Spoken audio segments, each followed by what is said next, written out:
So, you all know that we've been doing a series on following guidance, right? Right.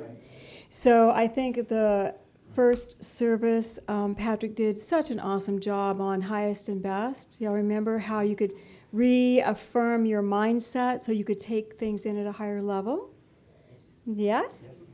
And then Cheryl shared with us last Sunday a beautiful service on how expectations and dreams and desires can come to us in a multitude of ways.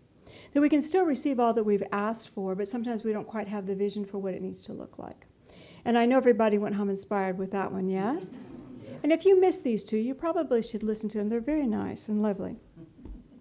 So today I wanted to talk with you about hope. So, hope is the energy that can see beyond what is to what can be. That's what hope gives us. Beyond what I see in my manifest to what can be in my manifest. So it is a beautiful thing that can expand my perception of self. So when you think about hope, and you think about you're living your world, and you might see somebody do something, you go, oh, I could do that too. Possibilities open in your mind, you expand a little bit about your vision, you go, I could do that. Or I could have that experience, or do you understand what I'm saying? Or maybe I'll pull up something I wanted to as a little child and bring it to the surface and realize I could actually do that now. Then we get these pockets of expanded perceptions of self, hope. The more we invest our energy in them, the more they will grow. Hope typically grows into faith. Then it gets stronger, it grows into knowing, and then it becomes. But we start with hope. Without that beautiful energy of hope, we stay stagnant or we stay at this plateau. Maybe you're not stagnating at your plateau. Maybe you're enjoying your plateau. But you don't grow at the plateau. So, we want to talk about hope today. For me, how I normally operate is I get a vision from Spirit. So I work just a little bit differently. I get a vision from Spirit, and when it comes to me so crystal clear, there is a knowing in every part of my being that it is. When we first were looking for this property in 1999 to 2000, we started at the end of 99, and I had this vision that came to me so clearly, and I saw this gate, a wooden gate, opening, and we would come into the property through the gate. And it was so clear, and I felt the celebration. I felt my gratitude to God. I just knew that was it. That was it. And we looked at properties and found this one, and there was a gate at the entrance to the driveway. And it opened. It was a wooden gate, just like the one in the vision. And I was like, oh, man, that's it. This is it. I don't know how it's going to work. I don't know what's going to happen. Because they were asking for a lot more than our budget. But I saw the vision. So I asked our agent to offer our top dollar. And it was maybe $70,000 under ask. And his agent didn't want to, but she offered it to him as a joke. He accepted. She went into shock because if he's going to accept that, her friends could buy the property for the same amount of money, and it'd be a great investment. And she started blocking every communication I had with the man to try to make it fail. Wow. Yes, she did. Nice. All the resistance started coming, but I had a vision. For this place.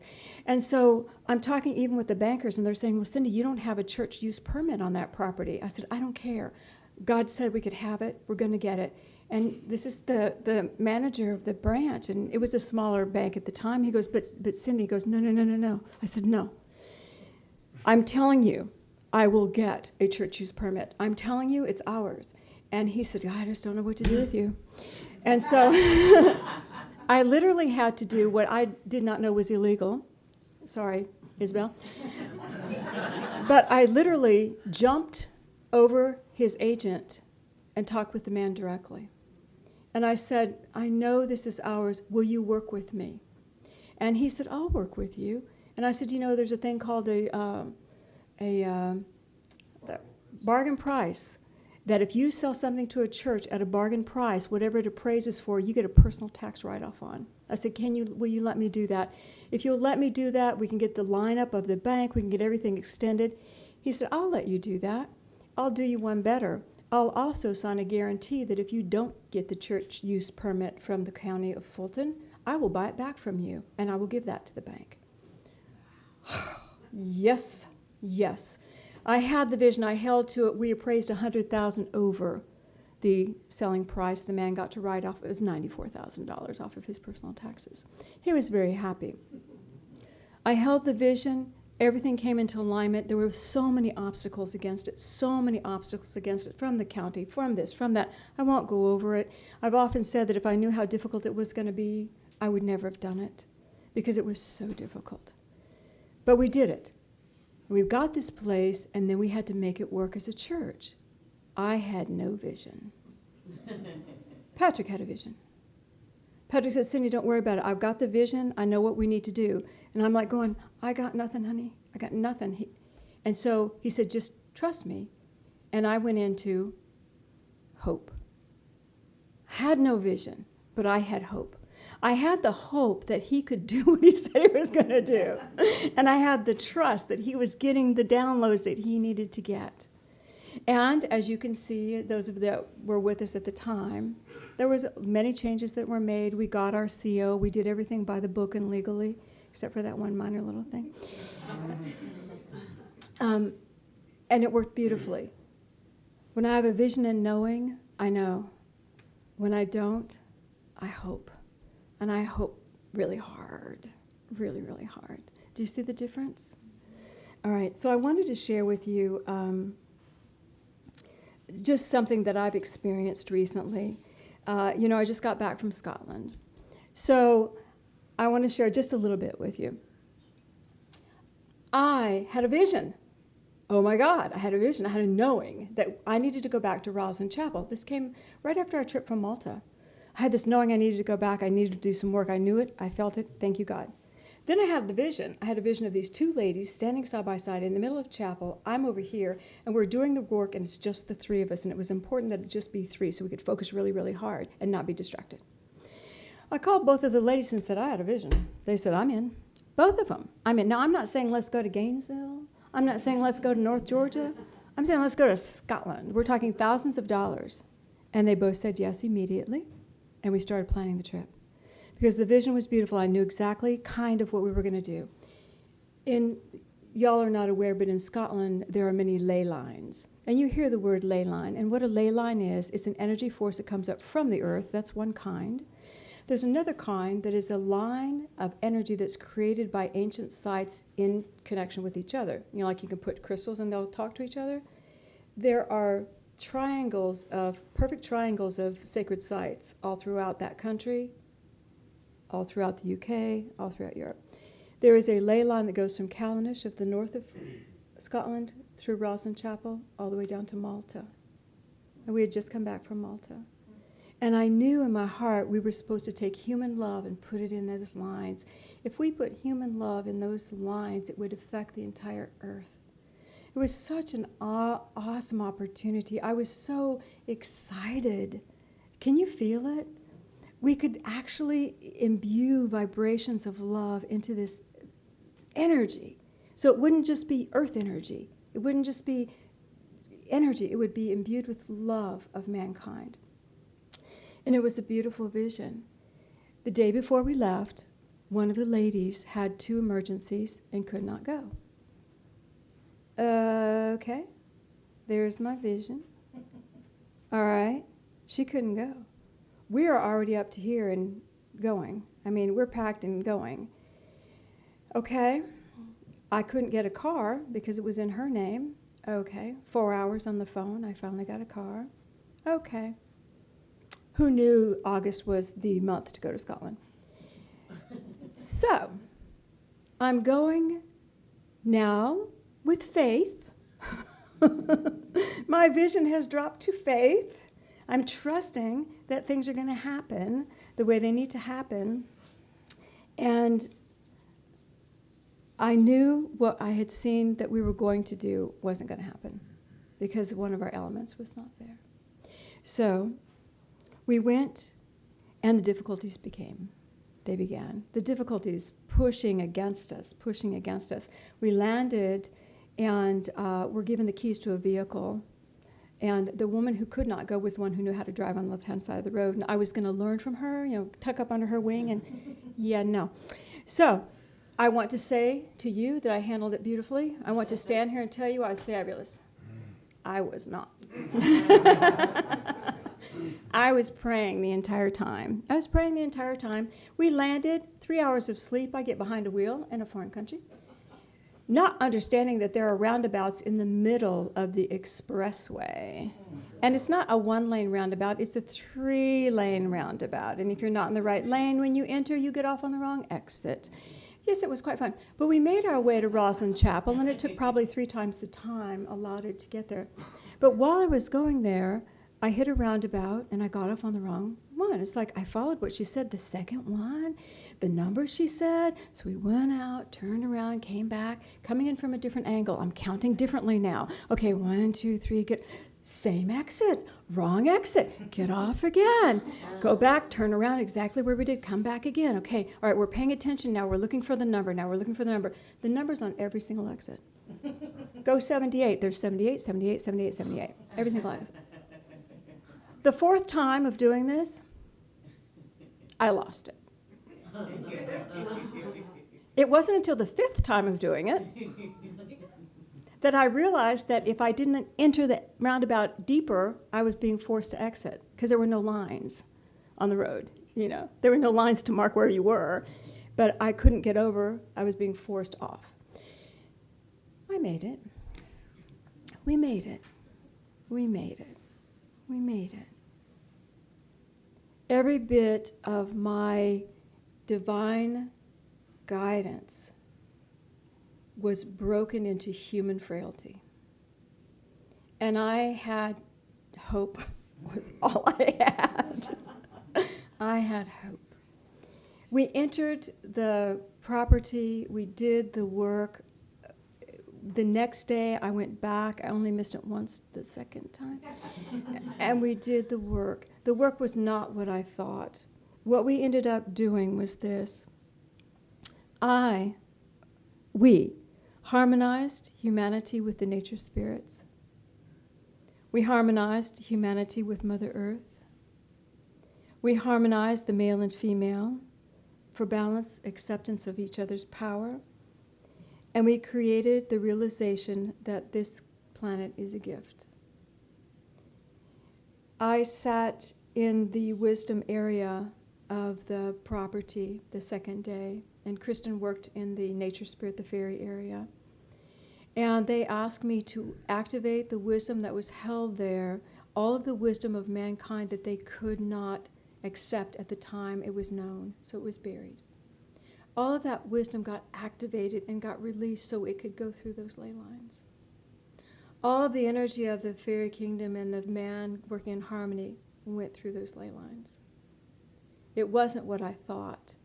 It was more the energy of harmonizing. When I came back and I was trying to figure everything out, Spirit gave me this vision. They showed me a man standing in a field with his arms outstretched in the morning sun.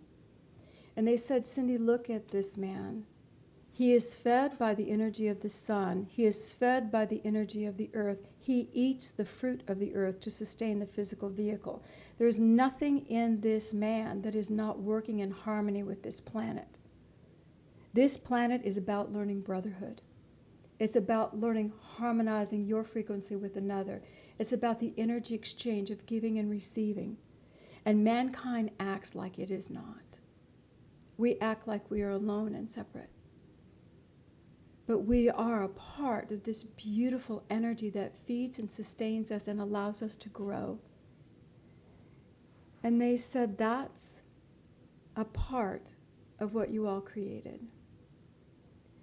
The understanding that we are all in this together, not just humanity, but the earth itself. There are so many dimensions, so much life force, so many things we don't know about. And yet each is contributing to this sphere we call home. And we are being fed by the sphere, and we feed the sphere.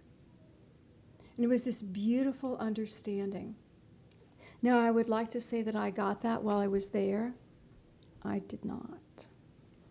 I did not. After our work in Roslyn, we made the decision to go on to one more destination, and we canceled the long trips because I could not drive the 5 hours. I said, I can't do it. So I said, we'll go to the small place nearby Kilmartin. It's only an hour and a half or so. Yeah, no, it's a long drive. And it's mountainous.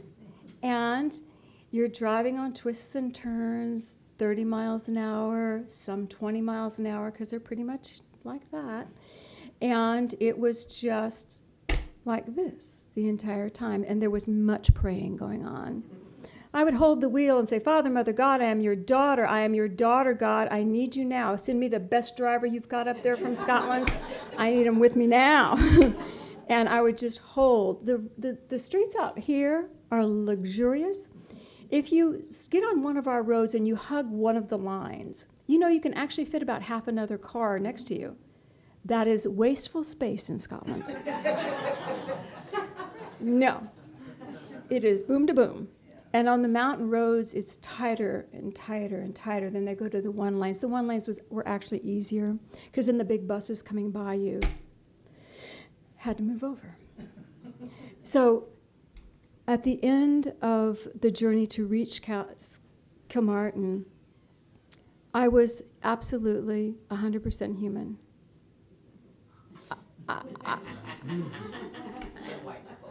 I was human. And I will tell you this, all the work that I do, I'm telling you guys, if I do any work, if I do a reading, if I do a healing, if I do anything, I center in. I let the energy of God love move through me. I ask Jesus Christ to be in me. I welcome those angels, guides, and teachers. It is not I, but the Father within doing the work. By golly. It was I. It was I. And I kept saying, God, where are you? Where are you? Where are you? And then we did more work in Kilmartin, and I won't go into the details, but where are you? And God just said, you just do it, girl. I need your human hands to do it. I need a human being. I need humanity to stand forth and say yes to divinity. And I'm like, oh, at one point I thought, I am just Frodo.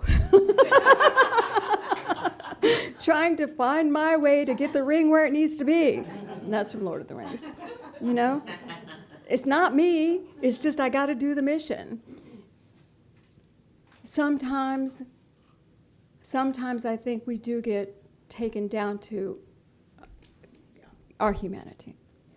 And God needs us to stand in our divinity, the Christ I am. I never lost Cindy. I never lost the Christ I am. I am God's daughter. And I did a service on standing on God ground before I left. I'm telling you, I stood on God ground. And I said, this is me. I'm here. Do not forget me. I am here. And I called forth the energies. But in that moment of those works, it was holding on, humanity holding on.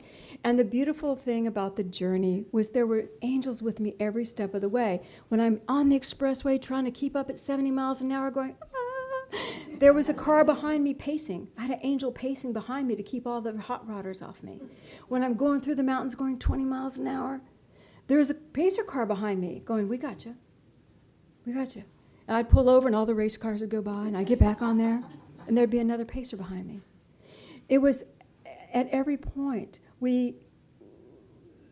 There are drains in the left-hand side of the road for the rainwater that are 4 to 6 inches deep, and you can't see them because the road is dark, and all you hear is bang when you hit one. and I did use some language, but We heard it all the way here. and we pulled into another place we were going to visit, and stopped a gentleman and his family, asked for the nearest gas station, which there aren't any. And he said, oh, I have an air pump. He pumped up our tires. Went to start driving out again. It went down again. Found a gas station, which is like a stop and go. Lady was buying ice cream for her family. I said, could you help me? Because she had staph on her arm. you look like Steph. And she came out and pumped up all my tires, and a young man stopped and helped and pumped up all my tires and got everything going, and it was great. And she said, but this is leaking too fast. You need to go to Oban, which was not on our destination. And you need to go to this particular store, and you need to have them fix your tire.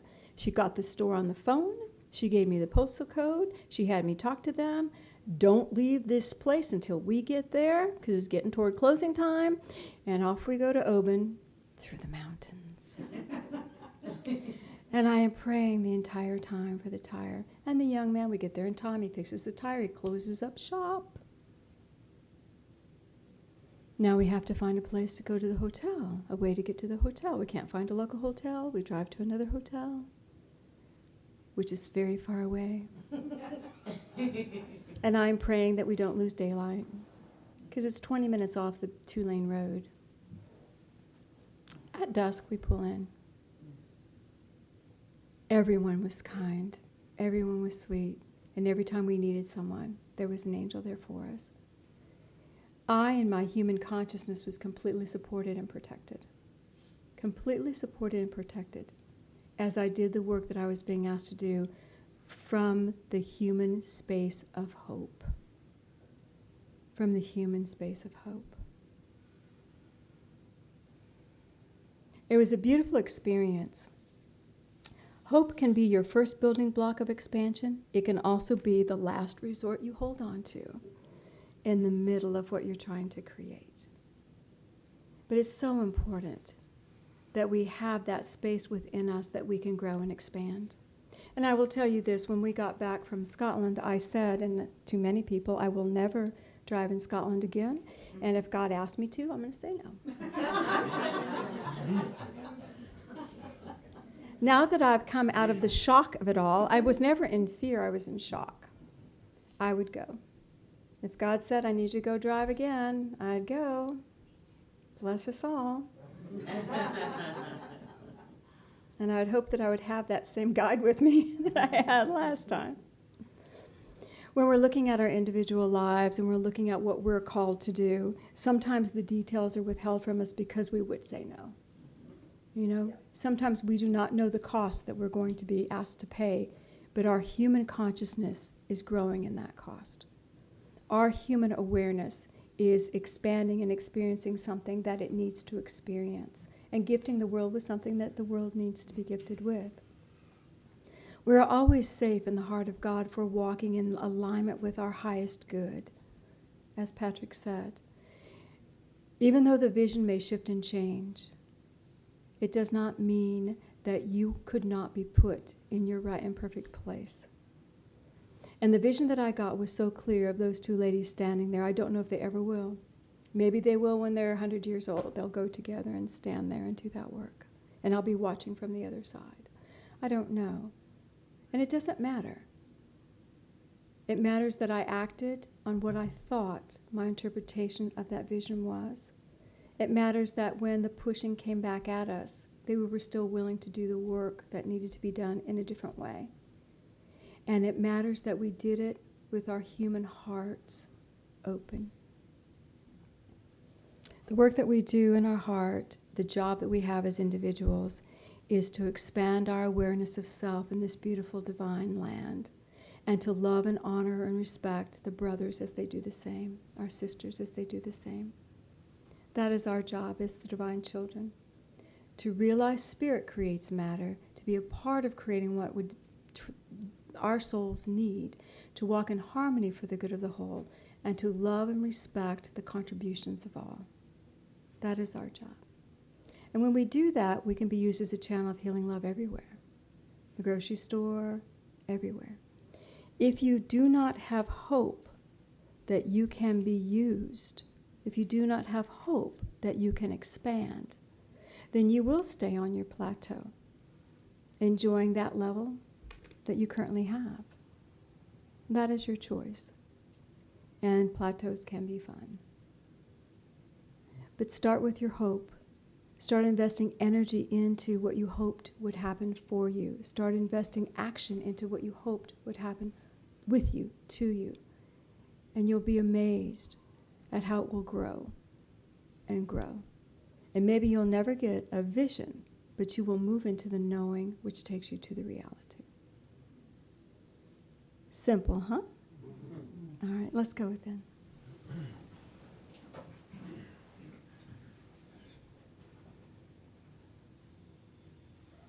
Father, Mother God, I ask that your light just engulf us all. And I ask that a beautiful calm of light come over each one. And I want you just to visualize the perfect color of you, whatever it needs to be. And I want you to realize you're God's child. Let your mind go to your heart and feel the love. And let your vision now open to your life.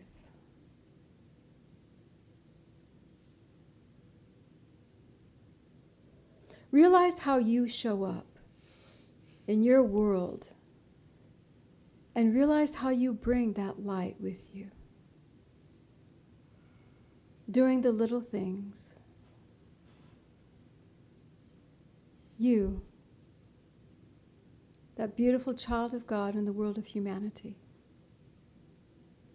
And now I want you to send gratitude to those visions that you see. Thank yourself. Honor and appreciate the fact that you show up and you take that light into the world. All the things you do.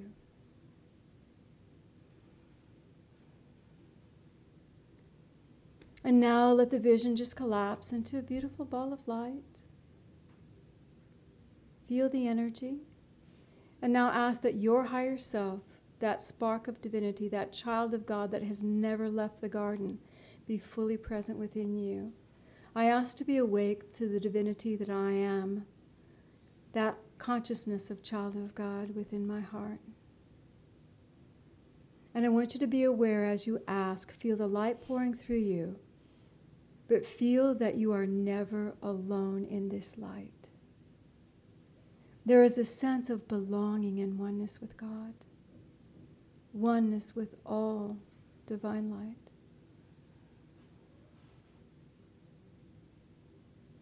And now take a breath and just send that divine light through all the visions you had, just through your whole life. Just send it through. I send this divine light through all that I am.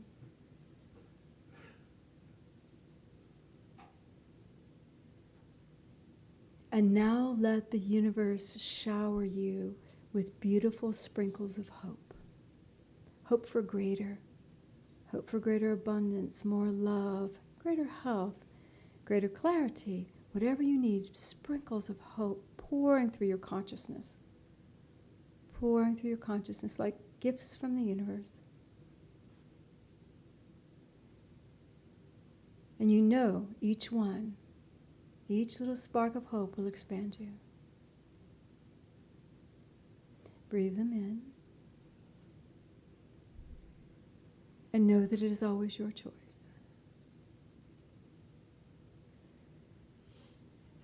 Feel that beautiful love of Father, Mother, God. Feel Jesus Christ standing by your side. I am ready to grow. And I'm at peace. And just let that love move through you as you bring your awareness back to your body and back to the chair that holds you. I am at peace. Take a breath and gently open your eyes.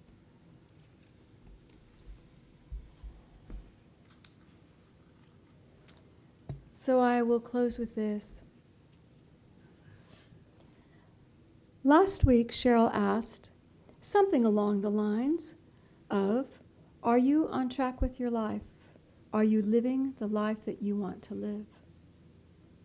And I want to bring that question back to your awareness. If there is something that you would like to do differently, if there is something that you want to incorporate in your life, take one of those drops of hope and put it on it. And start believing that it's a possibility that there is room for change, room for you to take that step to be greater. Say, I got it. Yay, God.